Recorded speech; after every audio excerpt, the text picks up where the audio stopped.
This is Jeff Al Gilberts. Welcome to my gym in my home. And tonight comes with a question: how do you recruit a 6 or 7 figure earner?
How do you do that? And for those of you that do not know me, I've been involved in network marketing over 40 years, share a lot of what I've learned in my journey on these live calls. I started in this business totally broke, sold a junk truck to get started, put $200 into my business, and the last 28 years I've been full-time in network marketing. So if that interests you, then continue watching. And I'm going to acknowledge some great people joining, like John Perez from Miami. How you doing, John? I hope you're doing well. Probably hanging out at the beach, you know, enjoying the life. Jennifer from South Carolina. Hey, Jennifer, superstar. Miss you.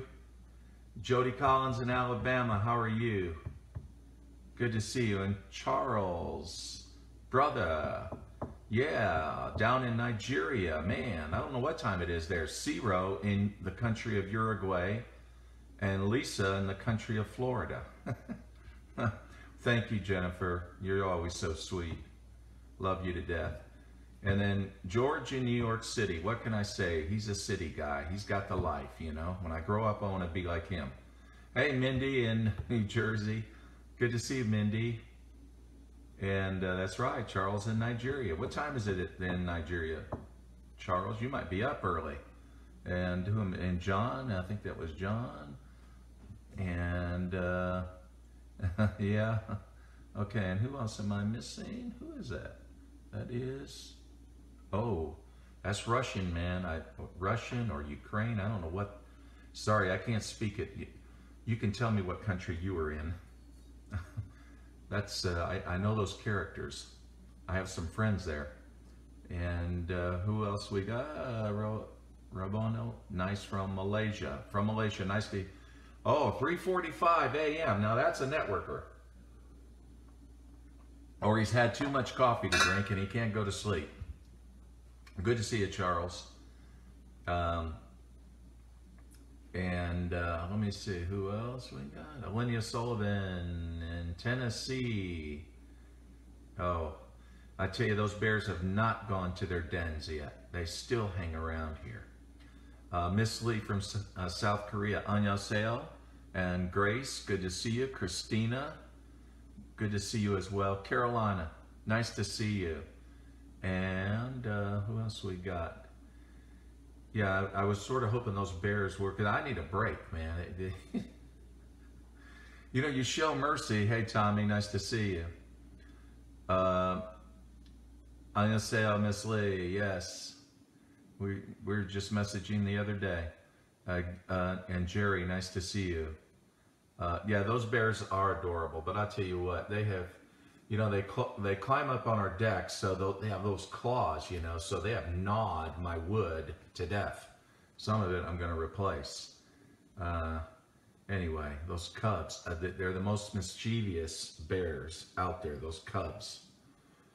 But today was an interesting day. One of the guys that's been working here for years, works around the house, comes when I need him, and it seems like he comes every week. But anyway, he let me know he got COVID today. So tomorrow I'm having him come back, and I'm going to help him out with a COVID-19 bomb box of products I'm going to put in his hand. Hey, Christina, how are you in Canada? Now there's a rock star. Good to see you. Anyway, so when he comes here tomorrow, I'm going to fix him up, because it's amazing. In the greatest country in the world, supposedly, what do they tell you at the hospital when you go get tested and find out you have it? They go home, stay home, don't get around no one. That's their healthcare system. What you can thank Big Pharma for that. So and then on top of that, then I found out I got a phone call from the sister of my best friend in high school who played bass in my band. He died today from COVID. So he was 64. So anyway, but that was not good news. Yeah, good to see you, Christina. And yeah, Mindy, absolutely. So here's the thing. Let's talk about tonight some Q&A. If you got a question, post it. I'll do my best to give you my viewpoint, what I've learned in 40 years in this business, and my answer to that. Now this is from Angie Shank. Are you present in the room, Angie? I hope so. No, if you're not, it's okay. If you caught it on replay, no problem. But she says, and I based this video on her question, okay? It's a little different, her question, but I think it was in the vein of where she was going. And that is, she says, I got a question. So how do you ask people that have more influence than you, that make more money than you, to join you on your journey? And that's a good question. Very good question. I can tell you that most people will do it wrong. They'll do it wrong every time. It's like when Advocare was shut down by the FTC. It really wasn't shut down by the FTC. It was they voluntarily decided to close their doors because they didn't want to fight the FTC, because the children were no longer interested in that company, despite the fact it was doing $400 million a year, which is totally crazy, right? And then, so when it was announced, then you got all these networkers out there going, let's Google Advocare distributors. Let's find them. And they're like vultures, six-figure earner, seven-figure earners. What are their names? Advocare, okay? How many of those people ever got any of the Advocare leaders? Zero.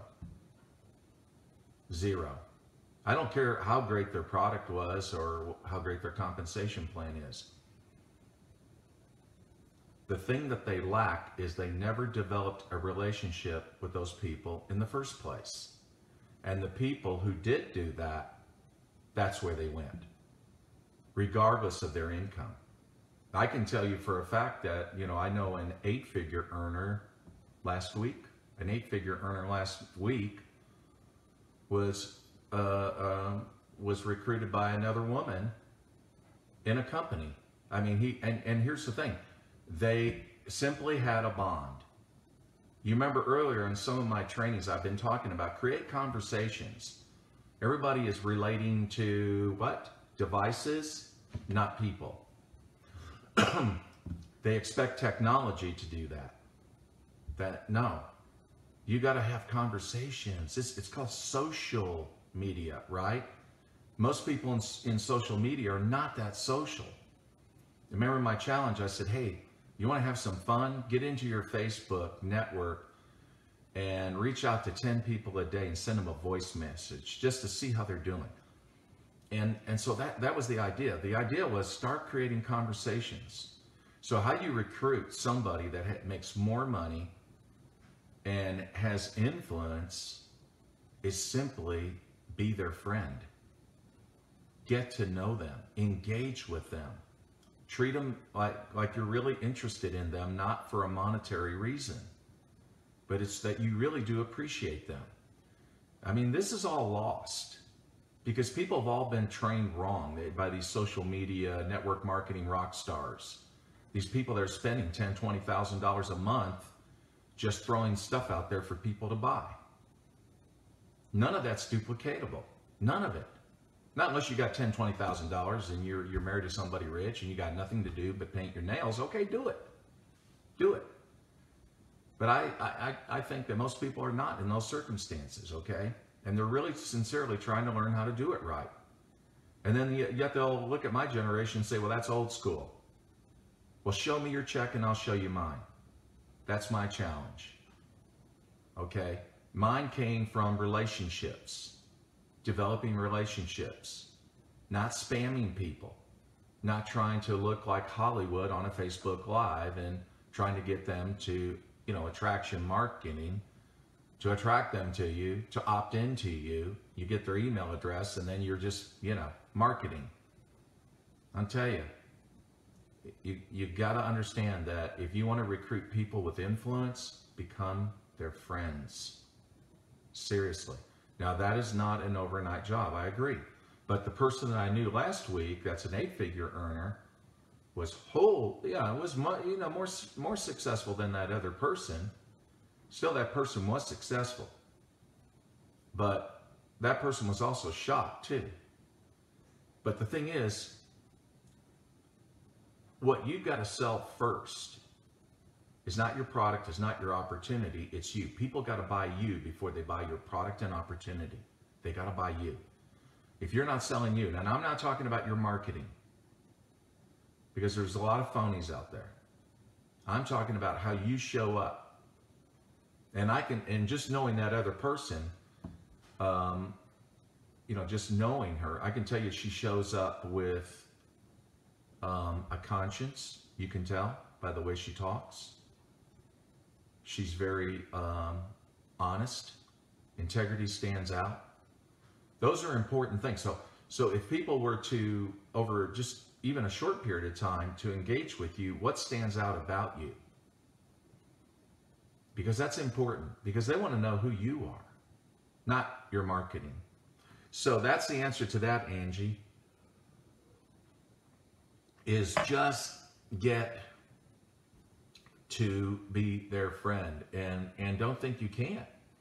I mean, and again, the approach should be because you want to know them, not get something out of them.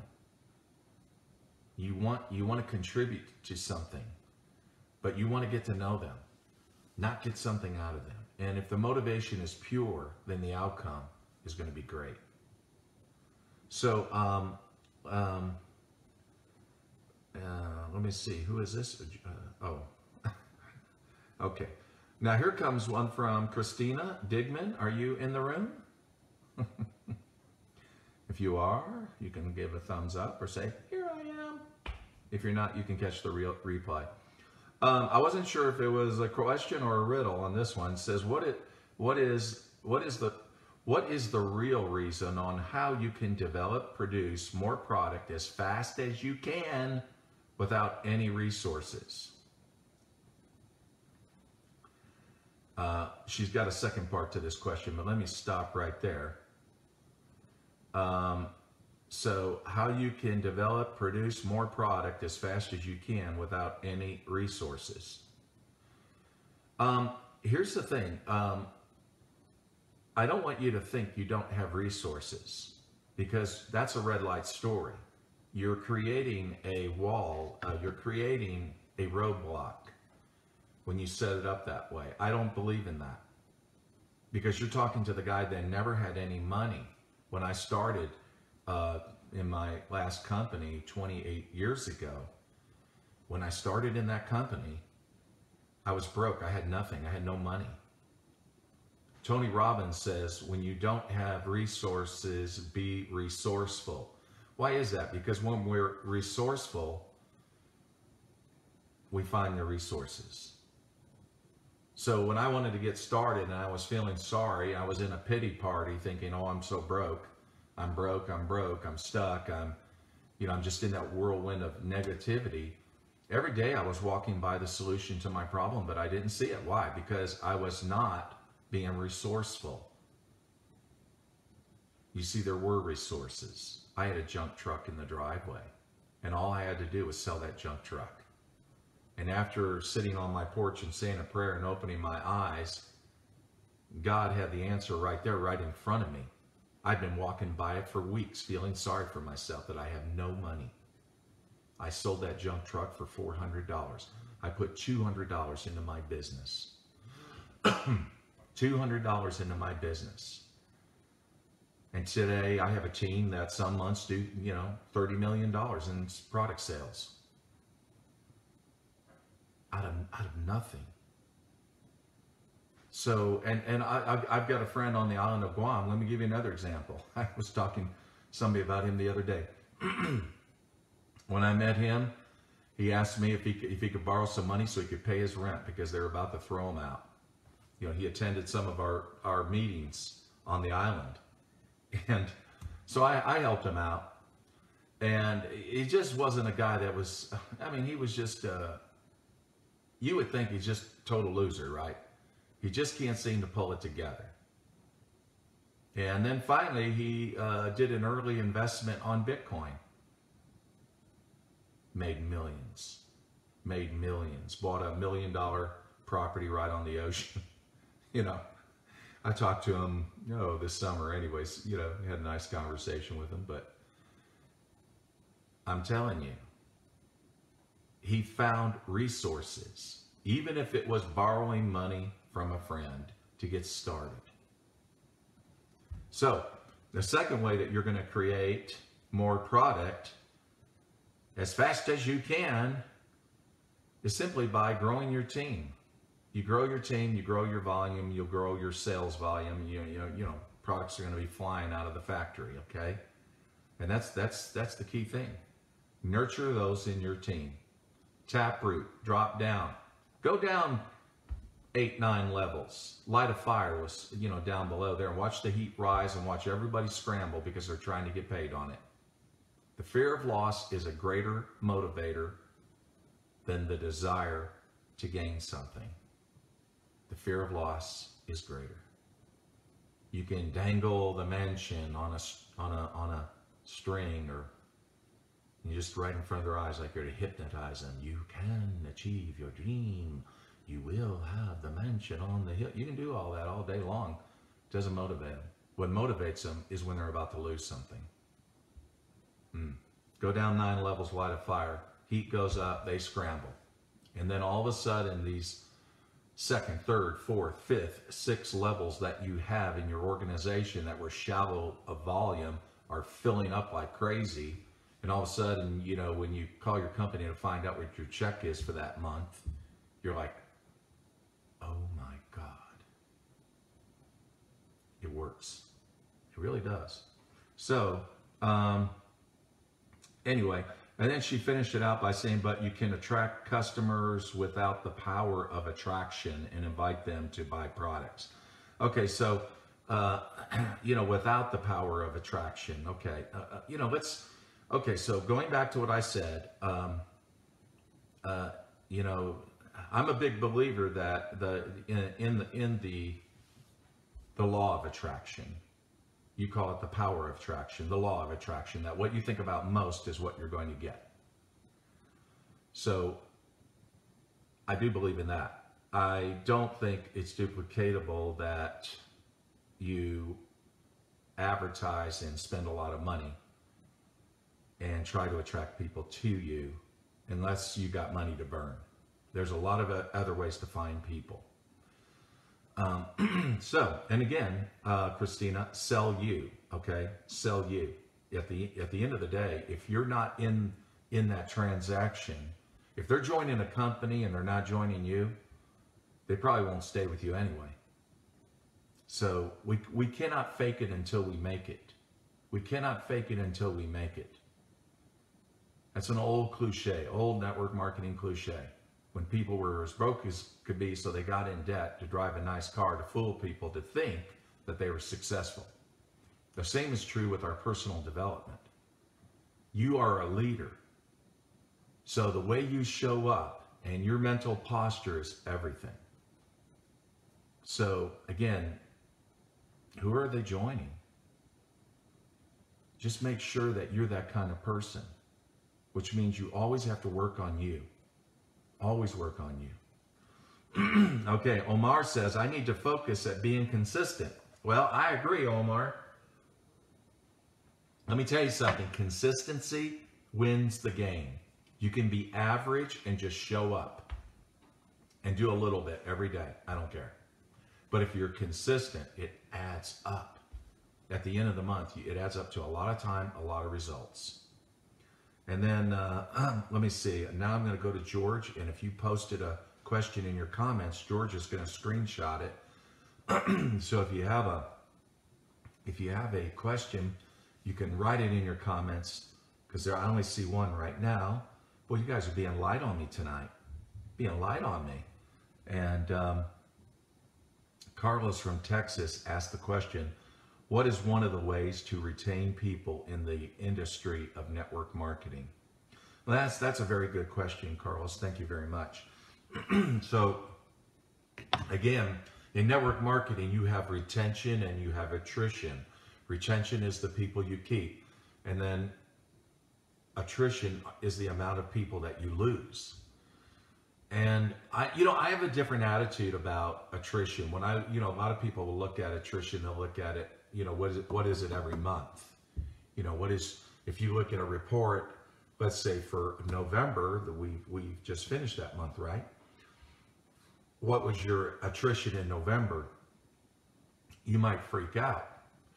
But if you look at the last 90 days, the numbers would be very different, because they may not buy in November, but they'll buy in December. So the important thing is, the question is, do they buy, and what period of time are you talking about? And so I think the important thing is, yes, there's things that you can do to help retain people. You certainly want a big front door and a very small back door. You're going to have a back door. How big or small it is going to depend on you. It's going to depend on you. How well do you support them? How well do you treat them? Some of the uplines treat their leaders like crap. They think just because they're the upline, they're smarter, which we all know that's not true. Some of the downlines smarter than the upline. They're just in their line. That's it. It's funny. I got a friend. His name is Gordon Hester. He's got a book on Amazon right now called Doing It Right. He's a very brilliant guy and goes around the university, speaks about network marketing to students, and speaks at the DSA events. Ray Higdon has used him as well. And Gordon was messaging me because he's going to come up here and stay in the spring. But he said, hey, I just reached out to his buddy, Jeff Roberti. Jeff Roberti's a $100 million earner, and Jeff wants to come up. Interesting thing, Jeff used to be my upline back in 1988. 1988. I was sitting back there in the sauna this evening thinking about that. I was thinking, man, 1988, Jeff. Yeah, I remember those days. The $10,000 a day man, I remember that. Remember those days very well. But man, that was 32 years ago he was my upline. Thing is, how we treat our leaders has a big impact on whether they're going to stay or not. So creating that right culture, making them feel special, creating the glue, the sticky stuff in relationships. Now, because of COVID, you may not be getting together with them, but there's a lot you can do on your Zoom calls to make them feel special. Call out people. Again, don't just, keep in mind, companies will celebrate accomplishments. Now let me rephrase that. Companies will celebrate the results. You need to get good at celebrating the effort. I'm not saying, if somebody hits a rank position, that's a result. Don't celebrate it. Celebrate it. But if that's the only people that you celebrate, the other people are going to think that they're not good enough, which will be the majority of the people, and then they'll quit. So why not, again, companies celebrate results, you celebrate effort. Companies celebrate results, you celebrate effort. most important in your culture. Hey everyone, Janet just sponsored her first customer or first leader. Make a big deal about it in your Facebook group or on a Zoom call or both, okay? Or so-and-so just got their first bonus. So proud. Or, hey, I want everyone to know Tom finally filled out his prospect list and he reached out to his first prospect. Everybody's going crazy, right? Hey, Tom, go Tom, you know. Culture, that's what we're talking about. When we talk about retention, how do you keep people? Make them feel special. I've known people who make $50,000 a month and would leave a company, leave $50,000 a month just to go somewhere else where he's appreciated. Remember, people will come to you for money, but what keeps them is appreciation. That's what keeps them. It's not the money. In the beginning, it is the money. Later on, it's those other emotional needs that people have that will keep them with you. It'll keep them with you. So make them feel appreciated. Create a fanatical culture around this. Companies recognize results. Leaders will recognize effort. Most important. Most important. And then along with that is make sure that, you know, when it comes to retention, you know, make sure that you have a simple onboarding system. If you have a Facebook group, have in your learning units, you can have,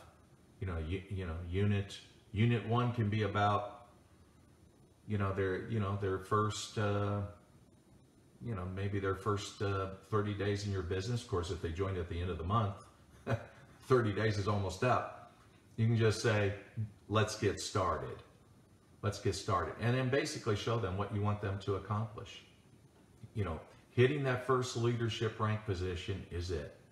Anything beyond that doesn't matter. But have a very simple, few minutes long, 3 or 4 minutes long video on what they need to do. And that's the only thing that they need to do. But if we help them to get an income going, $300, $400, $500, then they're going to stay. They're going to start believing it will really work. All those things will help create retention. So, oh, Tammy, you're sweet. Thank you. Let me see. And then let's see. I guess there's no more questions, huh? You guys are just letting me off tonight, huh? Oh, unless I missed something. No, I think that is it. I think that is it. Thank you so much for getting on tonight. Man, it's just raining outside, and they say we're going to have some more snow tonight, so we'll see. But I appreciate all of you getting on. And hey, have a fun weekend. Have a safe weekend. Just be safe in what you do and be discreet about it. You know, as far as like I understand, COVID is growing around here. So if you're around, public and you got a good medical grade mask, N95, if you can buy those on Amazon. Cloth doesn't work, okay? Yeah, just be safe. Be safe. And like I said, I had a friend die from it today, my high school buddy. And then one of the guys that works here at my property, he got it. So he's coming tomorrow I'm going to give him a COVID-19 bomb kit. And I said, I'll get you fixed up quick. And I've already done that for other people, so I know it works. I'll probably do a Facebook Live tomorrow on that. What's in the bomb kit, Jeff? Okay, I'll show you. I'll show you tomorrow. So thanks again for everyone getting on. Thank you, Christina, and all of you. Love all you guys. And have a safe weekend. I'll put out some value this weekend. And yeah, tomorrow I'll do that live on my COVID-19 bomb kit. Let you see it. Okay, take care.